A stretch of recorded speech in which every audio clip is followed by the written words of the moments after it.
my little song. I decided to have a theme song to run through this thing. We're down to number 49 out of 153 things you must do. The CONCH HONK.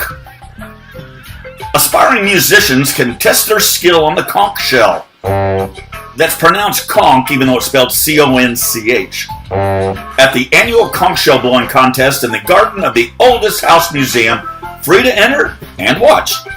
Those lacking instruments can purchase conch shells on site. Trophies are awarded in 4 categories, with judging based on the quality, duration, loudness, and novelty of the sounds produced. Key West's connection with the hardy sea mollusk goes far beyond instrumental uses of its fluted pink-lined shell. Native-born residents refer to themselves as conchs, and if you lived in Key West for a 7-year duration, 23, 25, you can call yourself a freshwater conch. Uniquely painted and decorated cars, scooters, and bikes are affectionately referred to as conch cruisers.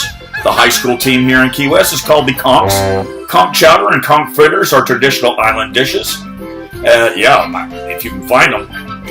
And the 2-story wooden gingerbread houses in the historic Old Town District are called conch houses. In 1982, the Florida Keys and Key West proclaimed themselves the Conch Republic, and the shell remains an enduring symbol of the island chain.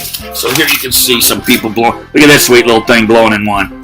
But it is a contest. Everybody gets together and they just start blowing in the conch shells. They're not melodic. All right, that's number 49. Tomorrow will be 48. The Tropical Forest and Botanical Garden, which is special to me because in 6 days, my daughter's marrying a police lieutenant from Key West there. So we'll talk about that tomorrow.